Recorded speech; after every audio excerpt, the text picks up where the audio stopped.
Inside the battered fortress, the atmosphere was defined by urgency and controlled desperation.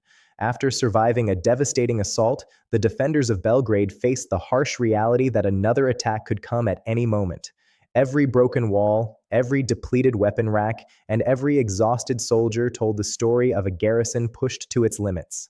As the sun rose over the damaged stronghold, repair efforts began immediately.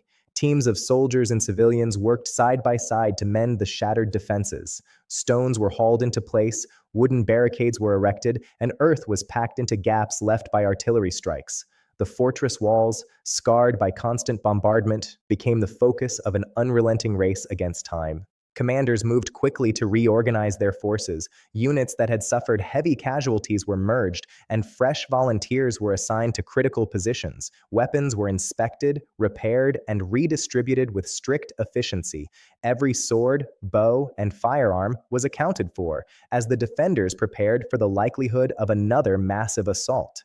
Supplies presented an equally pressing concern. Quartermasters implemented careful rationing to stretch dwindling resources. Food and water were distributed under tight supervision, ensuring that every member of the garrison received just enough to maintain strength. Ammunition was conserved whenever possible, with orders emphasizing precision over waste. The fortress interior transformed into a hive of coordinated activity. Blacksmiths worked tirelessly at their forges, repairing damaged armor and reshaping bent weapons. Medical tents overflowed with the wounded, where healers struggled to treat injuries with limited tools and remedies. Despite the grim conditions, the determination to continue resisting remained unbroken. Religious leaders played a vital role in sustaining morale. Priests moved among the defenders, offering prayers and words of encouragement.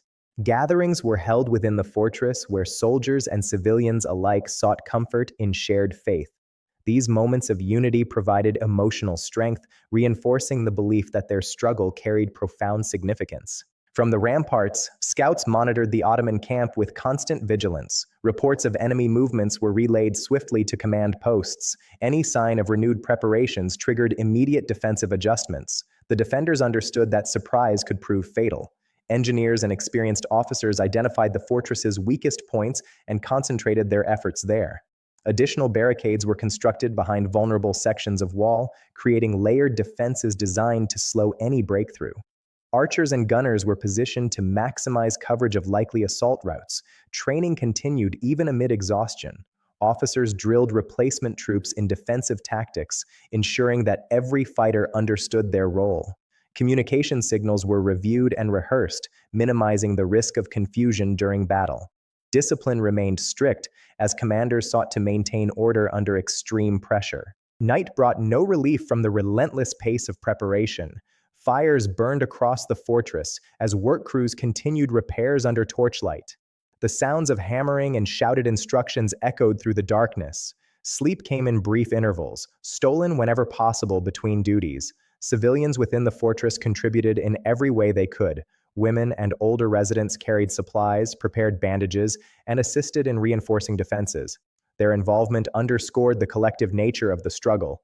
The survival of the fortress depended on the efforts of every individual within its walls.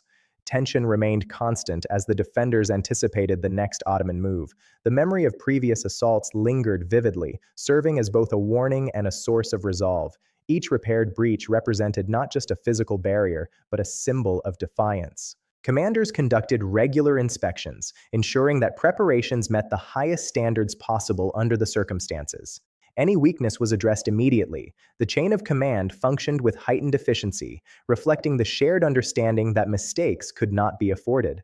Amid the physical labor and strategic planning, the spiritual dimension of the defense remained ever present. Priests organized continuous cycles of prayer, creating a rhythm that paralleled the practical efforts of repair and preparation. For many defenders, these rituals offered a sense of calm amid chaos. As days passed, the fortress gradually regained a measure of stability. Though still heavily damaged, its defenses were stronger than they had been immediately after the assault. Confidence grew cautiously among the garrison. They knew the enemy retained overwhelming strength, but they also recognized their own resilience. Scouts eventually reported increased activity in the Ottoman camp, confirming that another confrontation was imminent. The defenders responded with final adjustments to their positions. Supplies were checked once more, and weapons were distributed according to carefully planned priorities. In the hours before the expected attack, a quiet determination settled over the fortress.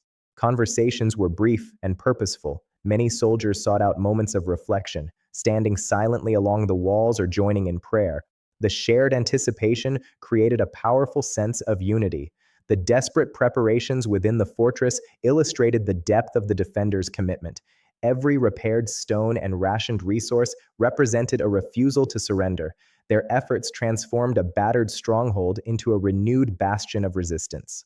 As the sun dipped toward the horizon, casting long shadows over the walls, the defenders stood ready. The fortress, though scarred and weary, embodied their collective will to endure. Whatever force the enemy would unleash next, it would meet a garrison strengthened by preparation, faith, and unyielding resolve. The stage was set for another decisive chapter in the siege. Within the fortress, the defenders waited in disciplined silence, their desperate preparations complete and their determination unwavering.